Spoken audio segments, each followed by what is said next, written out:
So thanks for being here, and I appreciate that you guys came, obviously. Actually, last talk of the last day, so even more impressive.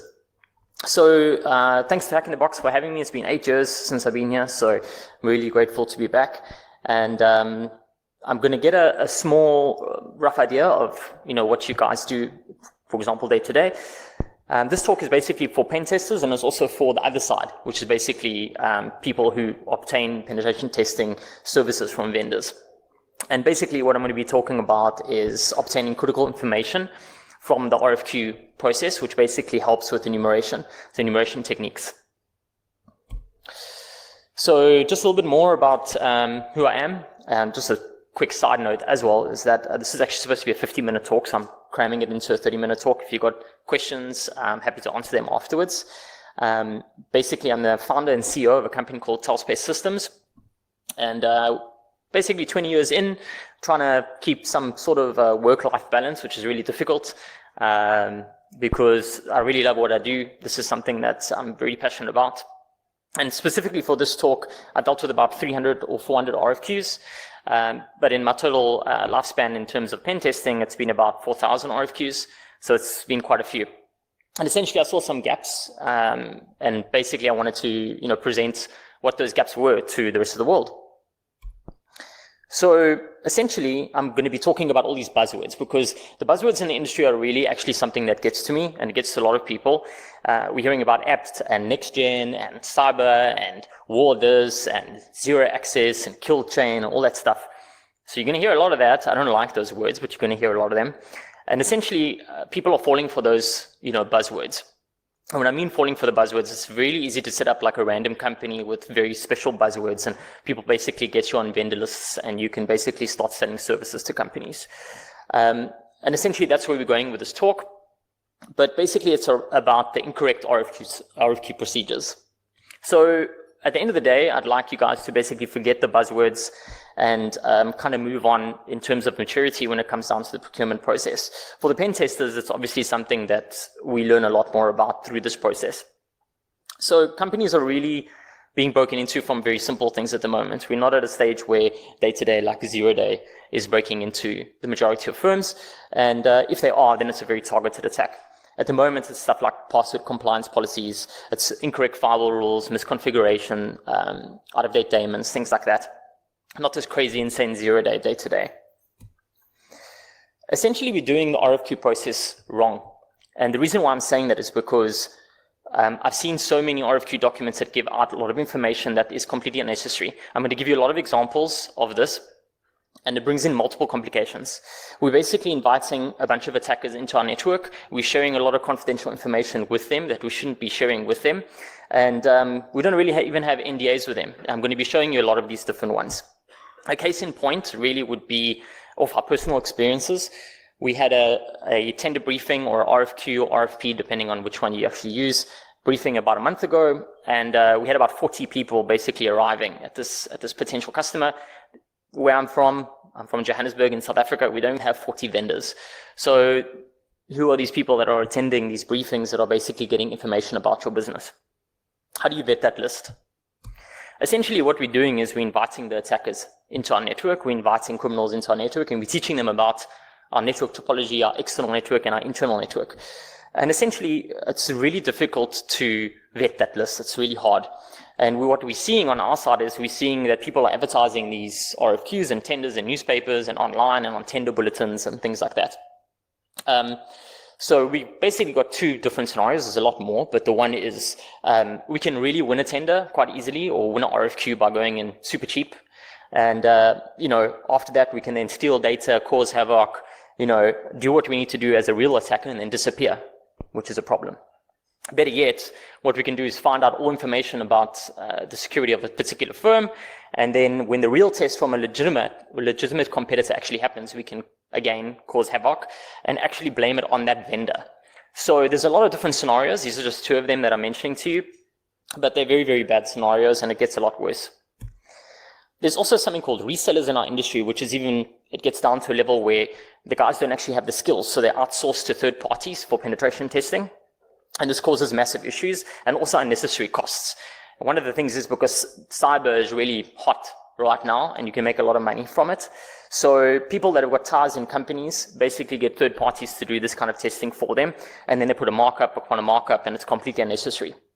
So what I'm saying is, during your day-to-day jobs, don't forget about the procurement process in terms of penetration testing or red teaming. That process should actually be tested as well as the supply chain. Proof of concept. So we're often seeing supply chain attacks now where there's different proof of concept attacks. And what I mean by that is we get a RFQ document, and in that RFQ document, they say, okay, well, in order for you to win this work, you need to do a proof of concept for free, which is a massive problem. There's a lot of different things that cause issues. But in terms of a case study, we had a very large international bank about 3 or 4 months ago. And what basically happened was they went out and they said, oh, well, we're really interested in your services, and we want all this pen testing. And we said, cool, that's not a problem. Here's the quotation, here's everything. And they came back to us and basically said, all right, we're really interested in your services, really want to subscribe. But the problem here is that, we need a set of testing done for free because we don't have budget for this testing. So we said, no, well, unfortunately, we can't do that. And it's not really the right thing to do in the procurement process anyway. So they said, okay, cool, we'll find another way around this. So what they did was they issued an RFP document or RFQ document, and they said as part of the terms and conditions, we have to test the predefined environment, which has vulnerabilities that they know of, so they can test all the vendors against each other, and then, see who's better, basically, and then award the tender. So we said, that's fine, that's not a problem, that's fair. Anyway, the RFQ document came out, we submitted, everything kind of went well, apparently, and then we had questions and answer sessions, and those went well. And then they came back to us and they said, all right, well done. You've made the next round, which is the last round. That's between you and 1 or 2 other vendors. What we're going to do is we're going to send you the defined environment now to take a look at. So what we do is we actually end up getting a WhatsApp message with credentials to live internet banking, and they ask us to test that as the proof of concept. So, obviously we said no, and there's a lot of issues with that process, but this is the kind of thing that we're actually seeing day to day, because what they wanted us to do was basically do a free test from the beginning, and they did this roundabout way of us actually getting to a point where we would do this free testing. We said, no, that's not an environment that has predefined vulnerabilities, because if it does have predefined vulnerabilities, you've got a bigger problem. So we're seeing a lot of this, and obviously we backed out of that process for various reasons, but proof of concepts are a really bad idea. Anyway, how do we exploit this RFQ process? We're going to get into the documents now. And what we did was we created the 16,000 line piece of code. It's really complex. It correlates different kind of media, and basically puts everything together, very highly classified information, and puts it into a really nice displayable format. Some say the code was so advanced that Dylan from Hack in the Box didn't really understand it. Our CTO, William, and our COO, Manny, didn't really understand it either. But anyway, no, not really, not at all. I'm just kidding. That was actually a search engine optimization diagram. If you go back there, you'll see that. It's got nothing to do with this whole process. But if the targets give you everything on Google, you don't need to make anything. And this is what we're going to show you. We're going to show you the actual screenshots and the URLs of real active live RFQs documents. Before we get into that, I'm going to give you 4 quick issues that we've seen over the period of time. One of them is basically we had a very major international bank that issued us with a purchase order that was actually meant for another vendor for $250,000. I don't know how that happens, but basically, not only do we know that obviously that vendor is doing the work there, but we also know that, as an example, certain predefined work is actually being done there. And then we had a very large government department that awarded us with a letter in our email. Opened the letter and it said, Dear X, who's actually one of our competitors, congratulations for actually winning the work. So obviously we lost the work, but we got the award letter that was meant for one of our competitors. So again, we know what's happening. Then we have another one, international telco, very big international telco.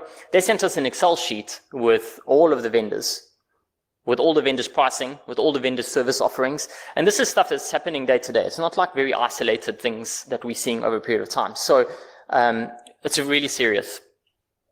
Then we had a instance of a really big revenue service, international revenue service, where basically we lost that specific set of work because we didn't know internal acronyms. So that basically tells us that that was specifically for one vendor, which is really bad.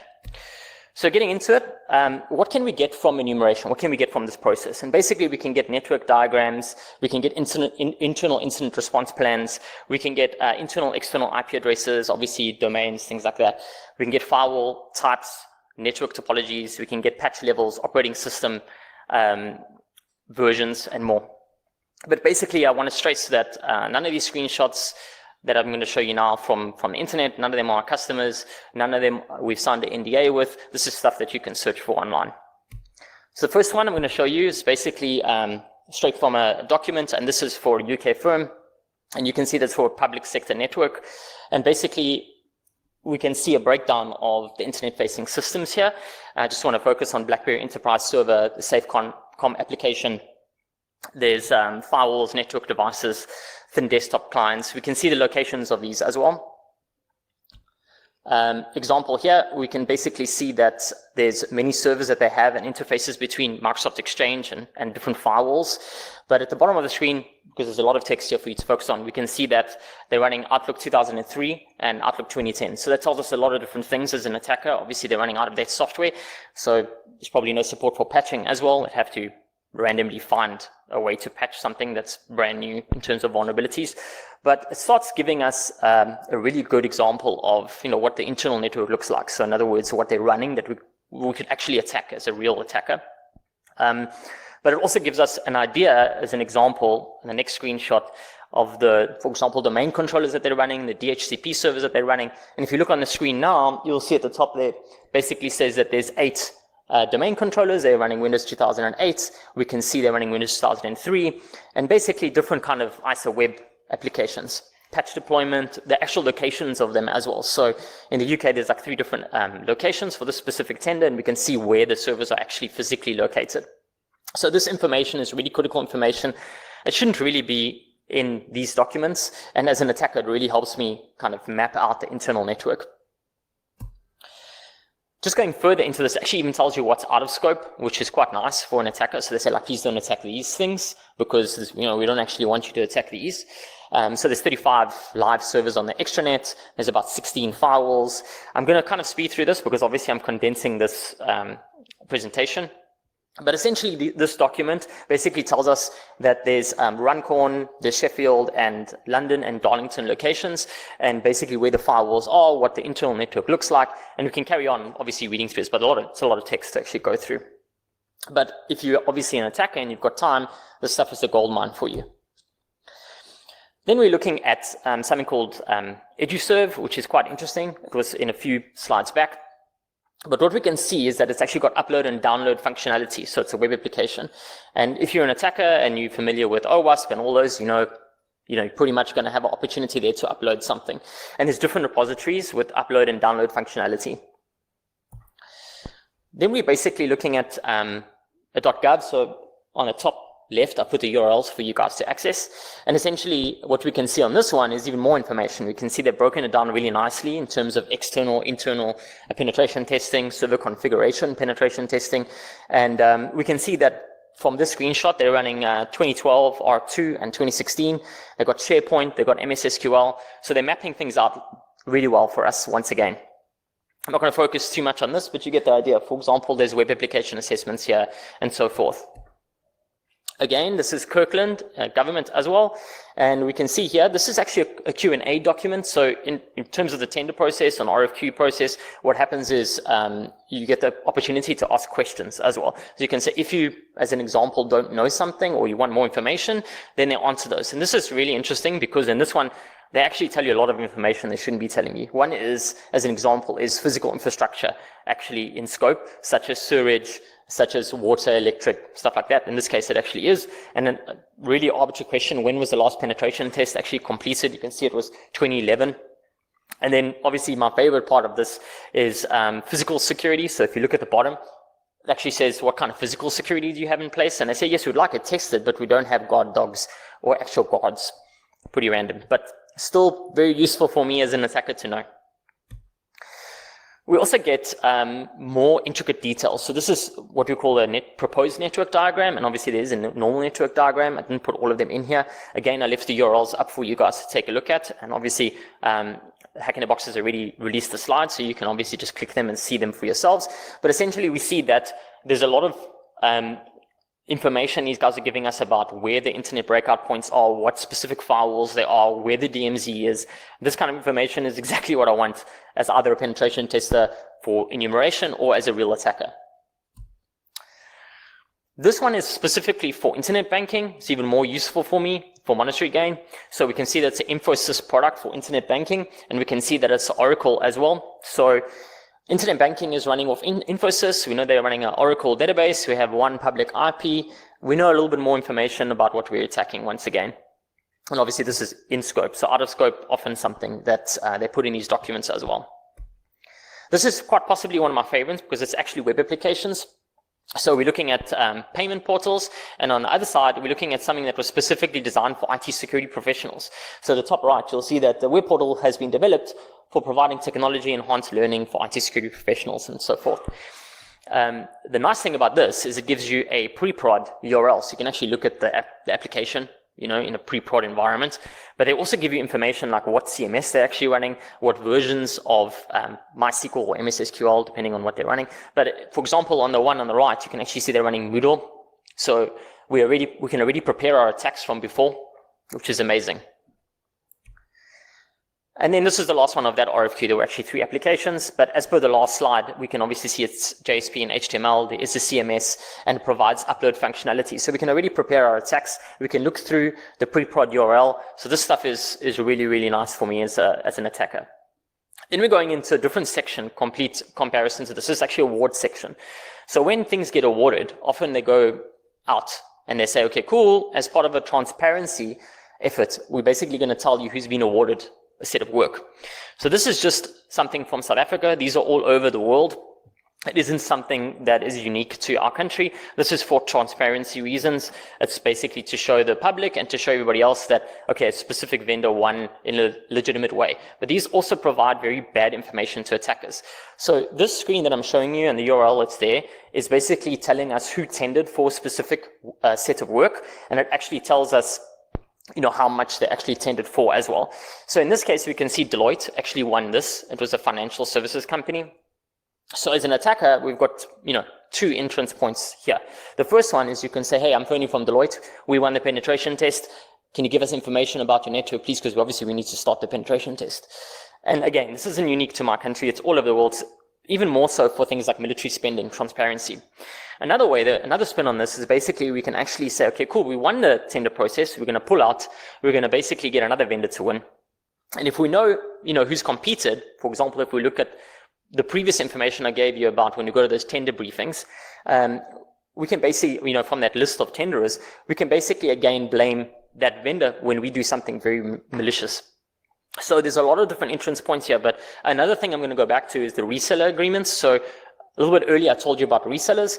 If you look at these, the pricing is really random. So we can't see, for example, in this case, who won, but the ones underneath that are pretty well-known companies.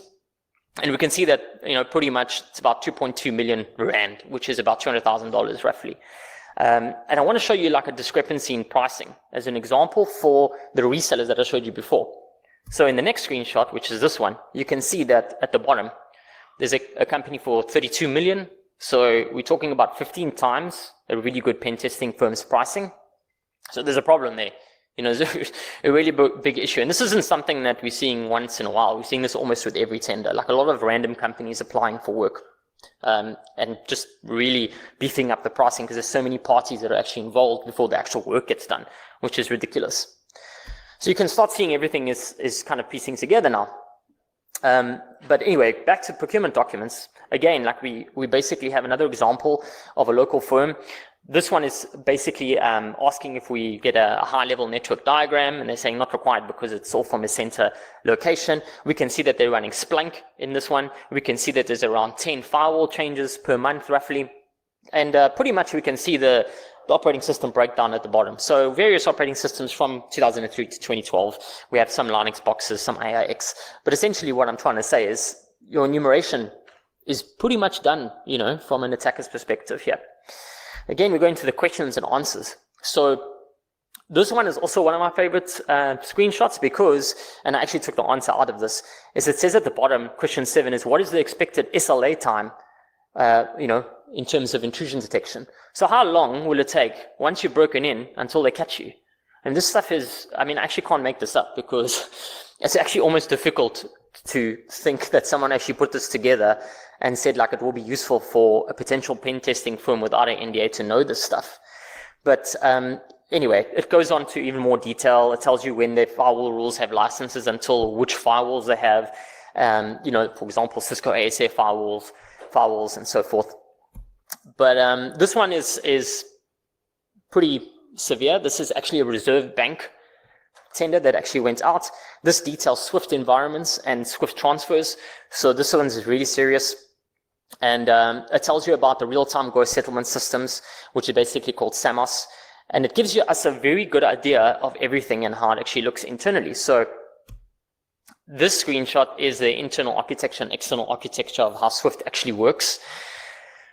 So if you really want to know how Swift works and you want to basically make some money, they give it to you. This is how Swift works in our organization. It's a reserve bank, so we can get money out the country quite easily. And it basically tells you how Swift Alliance server talks to other applications like web application servers, what the technologies are, and it basically goes into a logical view of the actual network. And then it goes into more detail and tells you about the application server and the database server and how these actually interact with each other, and pretty much where the databases are actually stored. Transactional messages, for example, are sent and received by the SAMOS application via MQ and Swift Alliance access. And basically the application binaries are stored on the SAN. So we're getting a really good idea of how we can get money out if we had to attack this specific reserve bank. Anyway, it goes into more detail about the application server. We can see that it's running on an AIX partition. So in terms of an attacker, and this is a lot of information to take in a 25 or 30 minute talk, but basically have a look at the slides because you'll be able to see how everything interacts with each other over HTTPS. And as an attacker, this is gold. It goes into the Swift infrastructure and Alliance server as well. So we can see the purpose of the Swift service to host Swift software components required to connect to SwiftNet. Basically, for me, we can see how HTTP connectivity works along with their VPN boxes. It's easy money.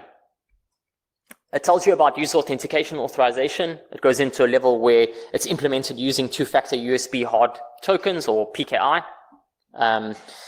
Essentially, this is everything that I want, again, as an external attacker. The funniest part here is that at the bottom, it actually says the successful vendor will be provided with more information once they sign the NDA. So I'm not really too sure what more information we need, but it's actually scary. Just speeding this up, because I know I'm almost out of time on this side.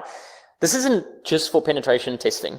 It's actually all different tenders. So it's AV tenders, it's EDR, it's anything kind of cyber. That's why we go back to forget the buzzwords. There's pretty much methods for everything that is supplied in an organization. And we're seeing this supply chain attacks, everything from actual hardware. So here's some short examples. This is quite a serious website for Canada. It's basically an official site of the municipal government and looks pretty official to everybody, but you can see they actually have transit schedules, different kind of opportunities and things for jobs. It's like basically home and property. It's the official site of the municipal government for Halifax for Canada. What we can see here is that we can see what endpoint protection is running and what's being used, how many units have actually been procured, how many, when the actual licenses actually expire. And essentially from my side as an attacker, once again, I can see what I need to prepare for in terms of an attack once I'm inside. So I can see in terms of EDR, this is what they're running. This is how many endpoints they have. This is amazing once again. Actually, if we go back to this one, you can actually have contact details for more information. So you can just pick up the phone and ask them for more info if you want. Then we are looking at Oman Gas. And this is another huge company. As you can see, it says we work around the clock, multi-billion-dollar company. Same thing happens here. We can see they're running McAfee Plus with endpoint protection, and they're actually looking to upgrade. And they're running ETP, and they're looking for CTP. So it's basically complete exploit threat protection, endpoint threat protection. More buzzwords, sorry, confused there. But we can see that this is what they're going out on tender RFQ for. Anyway, it's very hard to fix something like this. It's extremely difficult. So I don't want to be one of these people that basically says, this is wrong, this is wrong, this is horrible, and don't give you a fix for it. Transparency is key, especially in these days. So it's basically a transparency versus XY. And what I mean by XY is that we can be as transparent as possible for government reasons or internal procurement reasons. We have to follow procedures internally if we want to get certain things. I get that. It's really hard to actually stop this because as normal parts of procurement, you go out to, for example, your boss and you say, I want to procure this, and they go out to procurement department and then they go out on tender for it. And you normally don't have anything to do with that process. I know it's very difficult, and we can obviously discuss supply chain attacks, everything, for example, by backdooring microprocessors on computers and then supplying them. And there's a lot of different things that we can discuss here. It's a fine line. It's a balancing act between exposing that confidential information and actually having transparent processes. And solving this is really hard. It's not something that's easy. These are a few things I recommend. Basically, closed tender processes. Closed tender processes in terms of vetting all vendors beforehand. In other words, properly vetting them with criminal checks, background checks, have a really trusted, well-known suppliers list for everything that you do, with track records, with contactable references for the guys that have actually done work before, obviously staff credentials and stuff like criminal vetting that I actually spoke about before. But one of the key things is don't advertise blindly on the internet for very confidential things, and obviously newspapers. That's really, really big part of it. And obviously from my side, forget all the buzzwords. And, remember this presentation if you're going to go out on tender or RFQ for anything. But I know that I've just run out of time. So if anybody's got questions, I think I have about 2 minutes. So thanks very much. Thanks for attending as the last presentation of the day, guys. Thank you as well, Dino.